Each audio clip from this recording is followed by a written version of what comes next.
Kisah Nabi Ilyas alaihissalam.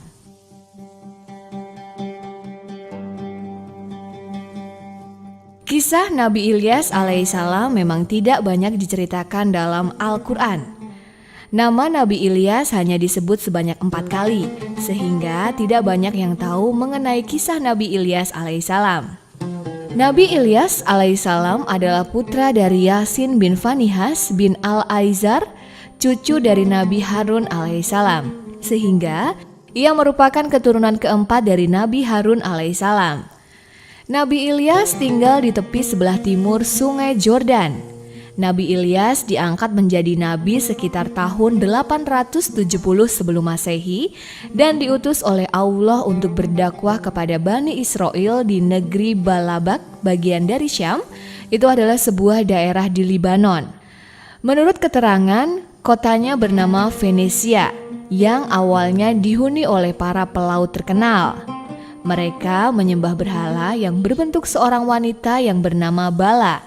Dakwah Nabi Ilyas agar Bani Israel banyak bersyukur dan beriman kepada Allah mendapatkan perlawanan dari masyarakat dan raja penguasa pada saat itu. Terdapat kisah ketika akan diangkat oleh sekelompok Bani Israel, Allah Subhanahu wa Ta'ala membimbing Nabi Ilyas alaihissalam menuju ke sebuah rumah yang ternyata dihuni oleh seorang ibu dan seorang anak yang sedang sakit. Nabi Ilyas mengobatinya menggunakan mukjizat dari Allah Subhanahu wa Ta'ala. Setelah sang anak sembuh dari sakitnya, mereka saling mengucapkan terima kasih. Nabi Ilyas juga senang karena telah diperkenankan bersembunyi dari kejaran Bani Israel. Mereka kemudian berkenalan dan akhirnya baru diketahui bahwa nama sang anak tersebut adalah Ilyasa. Anak inilah yang kelak menjadi penerus dakwah Nabi Ilyas alaihissalam.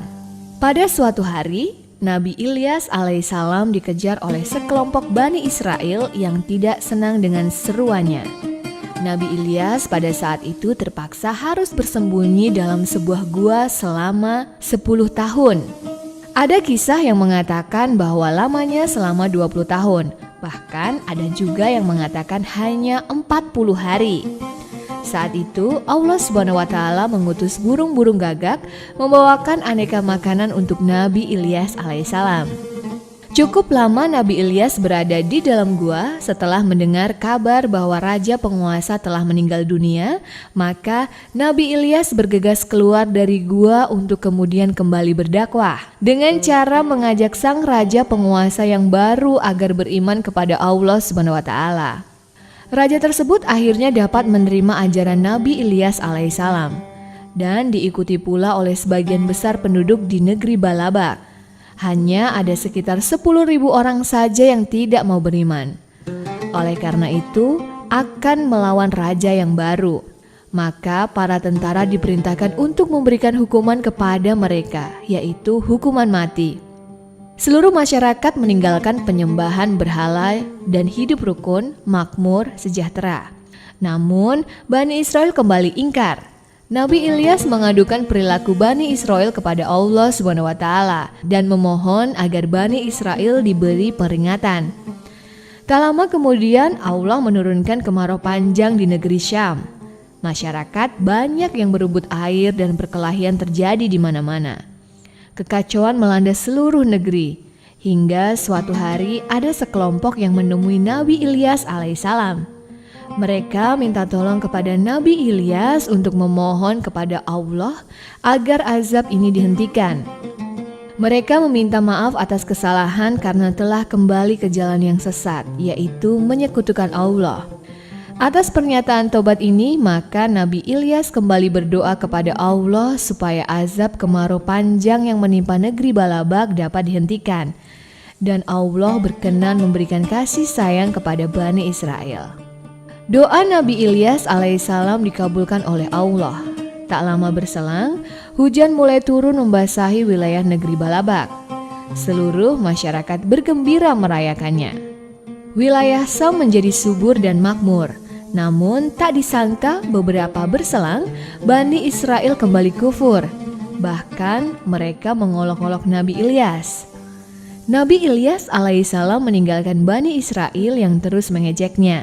Setelah itu, Allah SWT menurunkan azab yang lebih berat dan lebih dahsyat, yaitu berupa panas yang membuat orang-orang bergelimpangan dan binasa.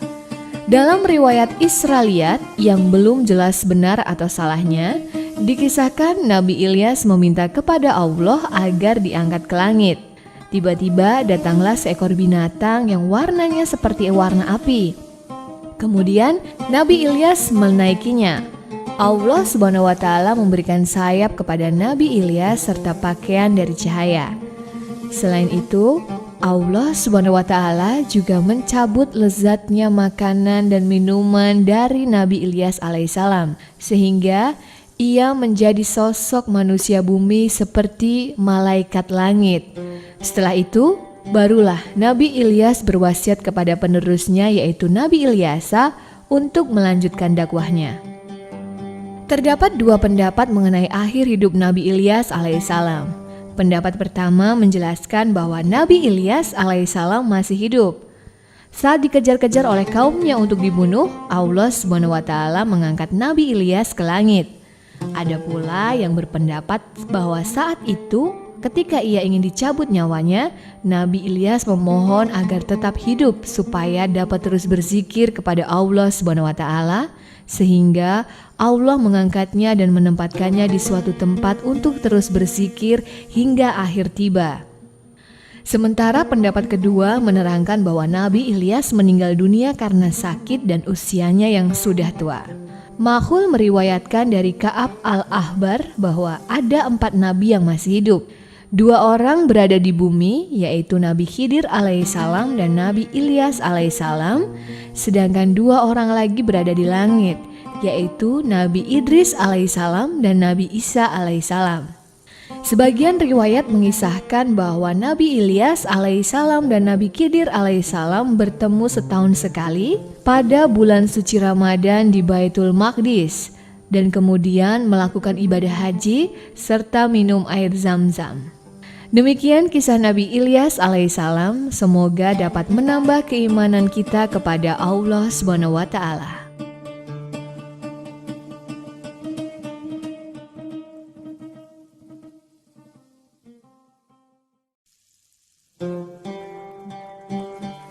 Kisah Nabi Ilyasa alaihissalam.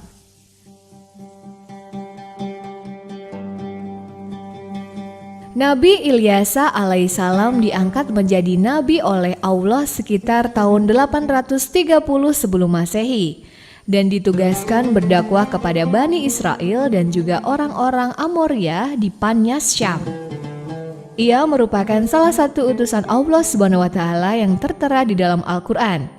Nabi Ilyasa adalah keturunan keempat dari Nabi Yusuf alaihissalam. Masa kecil Nabi Ilyasa sangat menderita. Ia hidup bersama ibunya. Atas izin Allah SWT, mereka berdua dipertemukan dengan Nabi Ilyas alaihissalam yang saat itu sedang dikejar-kejar oleh kaumnya yang ingkar.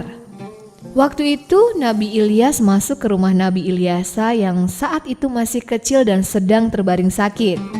Atas doa Nabi Ilyas kepada Allah, maka Ilyasa kecil dapat sembuh dan bangun dari tidurnya. Kemudian ia dijadikan anak angkat atas izin ibunya. Nabi Ilyas alaihissalam sering membawa serta Ilyasa kecil saat berdakwah. Bahkan Nabi Ilyasa turut menemani Nabi Ilyas alaihissalam ketika bersembunyi di dalam gua saat menghindari kejaran sekelompok Bani Israel. Dikisahkan pada saat itulah Ilyasa muda mulai diangkat menjadi nabi. Nabi Ilyasa tidak membawa ajaran baru. Ia melanjutkan ajaran tauhid dari Nabi Ilyas alaihissalam dan berdakwah kepada Bani Israel. Suatu hari Nabi Ilyasa alaihissalam bersama beberapa pengikutnya mendatangi suatu daerah dan penduduk daerah tersebut mengadu bahwa sumber air yang mereka miliki telah rusak, berbau dan tidak dapat diminum. Kemudian Nabi Ilyasa berdoa kepada Allah dan memohon petunjuk. Setelah itu, Nabi Ilyasa menebar beberapa genggam garam ke dalam mata air yang telah rusak.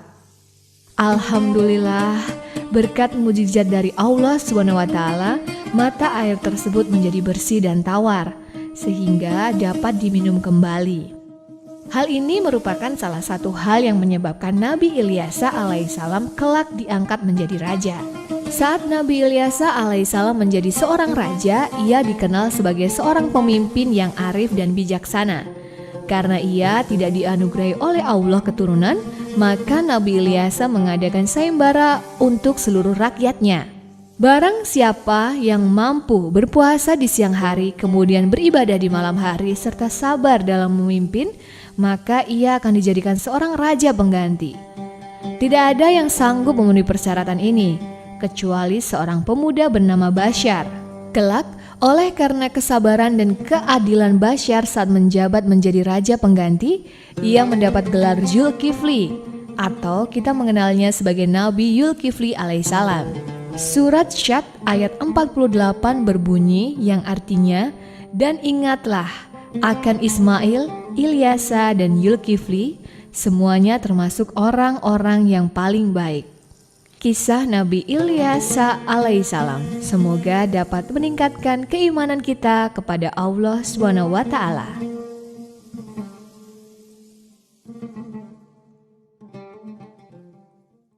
Hei, ayo, lintas semua rumah. Ini di sana. Cari sana. Kau ke sana. Cari sampai ketemu. Ayo cepat. Cari sampai ketemu. Kita harus singkirkan mereka. Wahai Nabi Allah, apa yang harus kita lakukan sekarang? Bersabarlah saudaraku, kita harus mencari tempat persembunyian yang baru. Mereka terus-menerus menggeledah setiap rumah penduduk. Kita akan terus diburu seperti tikus. Kita harus memohon kepada Allah, Allah yang Maha Kuasa untuk melindungi kita dan kaumku. Kita bergerak sekarang, wahai Nabi. Tapi setelah mereka pergi, Geledah rumah itu.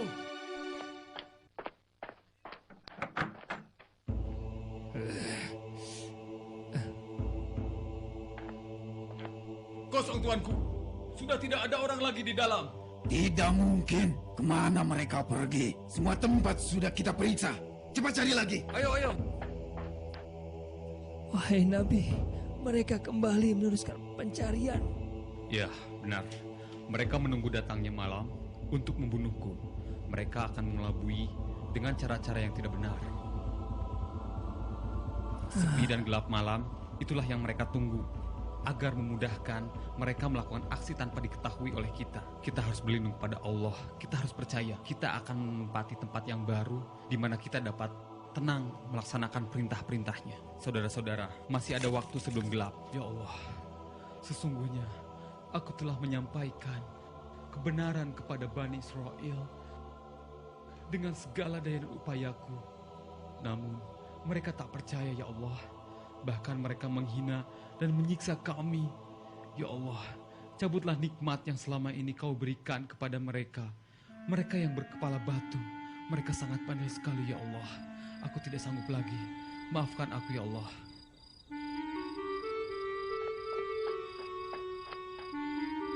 Gara-gara Ilyas, kini kita kelaparan dan daerah kita Tapi kekeringan. mungkin Ilyas benar. Ini adalah hukuman dari Allah. Hei, kau sudah tidak mempercayai Baal, Tuhan kita. Tuhan kita yang telah memberikan kemakmuran pada kita. Tetapi mengapa Baal menghukum kita dengan kekeringan ini? Bukankah selama ini kita telah memenuhi kebutuhan Baal? Kita tidak pernah lupa melakukan persembahan. Hei, kau sudah termakan dengan omongan si Ilyas. Ayo, cepat, kau bertobat sebelum Baal akan menghukum kita. Ya, Cepat. berat saja. Cepat, Buka saja. tenang.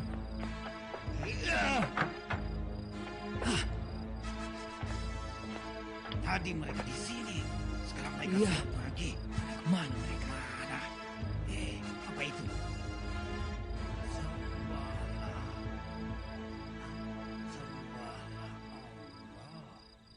Sembahlah Allah.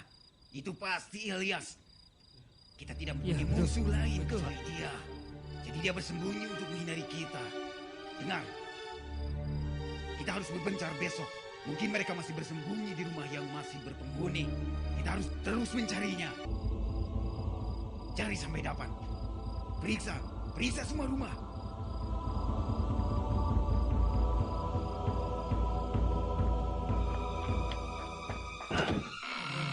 Kosong. Lagi-lagi tulisan itu, kurang ajar Ilyas. Assalamualaikum. Assalamualaikum. Waalaikumsalam. Bukankah kau utusan Allah itu? Ayo cepat masuk. Alhamdulillah. Terima kasih. Ibu berkenan menolong kami semua, Ibu. Kami telah dikejar oleh orang-orang yang kafir itu. Tenang. Anda pasti Ilyas, utusan Allah itu. Ya, jangan takut. Sebenarnya saya termasuk orang yang mendukung Anda. Ya, tetapi... Suara siapakah itu, Ibu? Siapakah itu? Dia anakku. Tampaknya anak Ibu sakit parah. Sakit apakah dia, Ibu? Sangat parah, Tuan. Sudah bertahun-tahun. Ketika saya menemuinya, Ibu, saya hanya ingin sekedar menjenguk atau melihatnya saja. Ia pasti akan senang, Tuanku. Mari ku antar Tuan.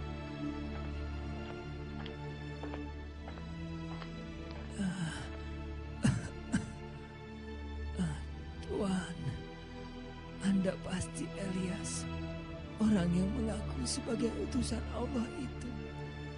Benar, saya adalah sungguh-sungguh utusan Allah itu, terutama kaum kita.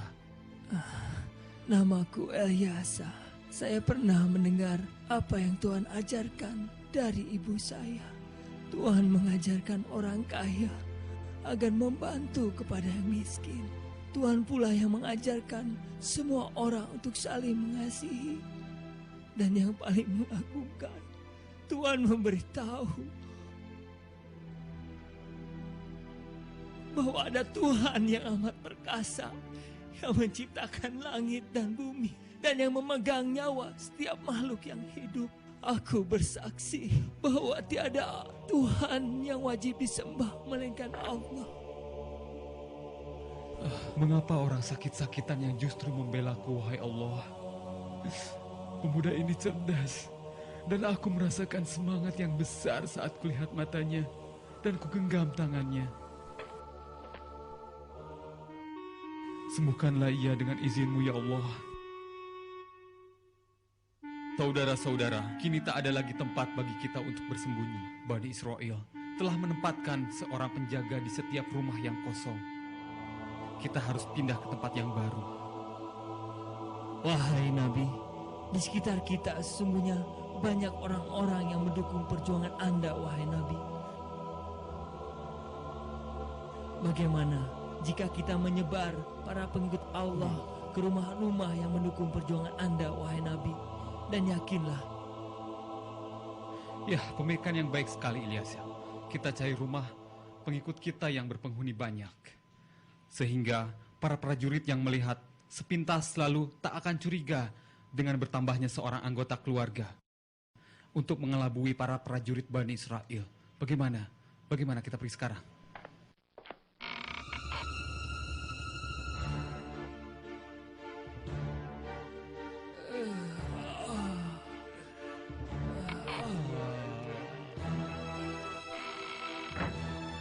Keadaan sudah aman. Ayo kita keluar satu persatu, pelan-pelan. Mari. Ya, hati-hatilah. Kau duluan. Assalamualaikum ya Nabi.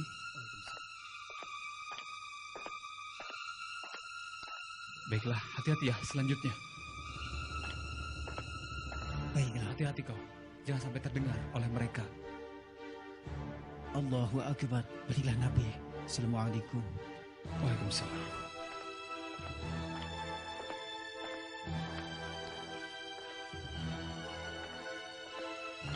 Kalian, sini. Ya Tuanku, siap. Ada apa Tuan? Apakah kalian sudah melihat Ilyas dan pengikutnya? Lihat? Lihatkah kalian? Aduh Tuan, kami sudah berjaga seharian. Tapi tidak ada satupun dari mereka yang terlihat, Tuan. Kami pun sudah sangat kelelahan, Tuan. Maafkan kami, Tuan.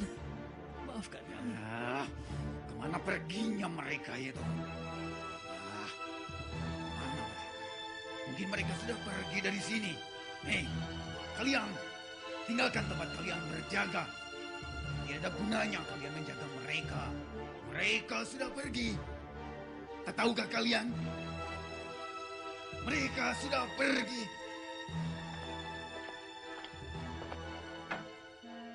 Alhamdulillah ya Allah. Kini mereka tidak mengejar-ngejar kami kembali ya Allah. Terima kasih. Panas sekali.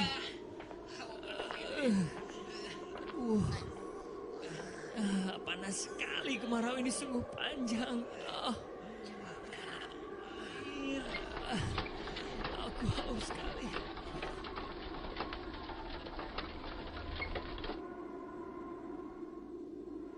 Maka kemarau ini benar-benar luar biasa. Bahkan sekarang kita tidak memiliki air lagi. Ya. Wah, benar-benar kemarau ini. Ayo, kita temui pemimpin kita.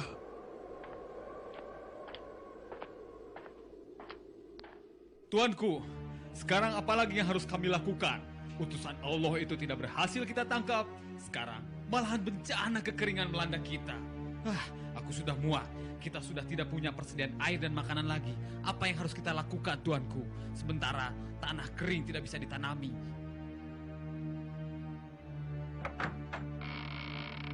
Tuanku, kita sudah tidak memiliki air lagi. Seluruh mata air sudah kering. Habis sudah riwayat kita.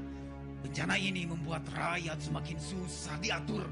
Aku takut sebentar lagi mereka akan berontak.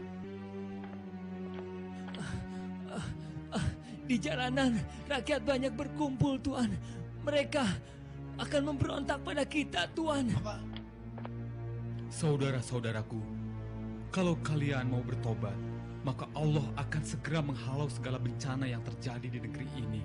Maka bertobatlah kalian. Allah Maha Pengampun. Segeralah bertobat dan kembali menyembah Allah. Allah yang Maha Kuasa. Allah akan menghilangkan segala bencana kekeringan. Allahu Akbar. Ya Allah, mereka mau bertobat. Berilah mereka ampunan bagi kami, ya Allah. Alhamdulillah. Hujan. Alhamdulillah hujan. Alhamdulillah ya Allah. Kini semua akan berubah. Mereka akan kembali ke jalan-Mu ya Allah. Mereka tidak akan menyembah Ba'al. Nah, Ilyasa, teruskanlah perjuangan suci ini agar mereka tidak kembali sesat. Insya Allah, saya akan berjuang dengan segenap jiwa dan raga saya dalam meneruskan perjuangan suci ini, wahai Nabi, dalam menegakkan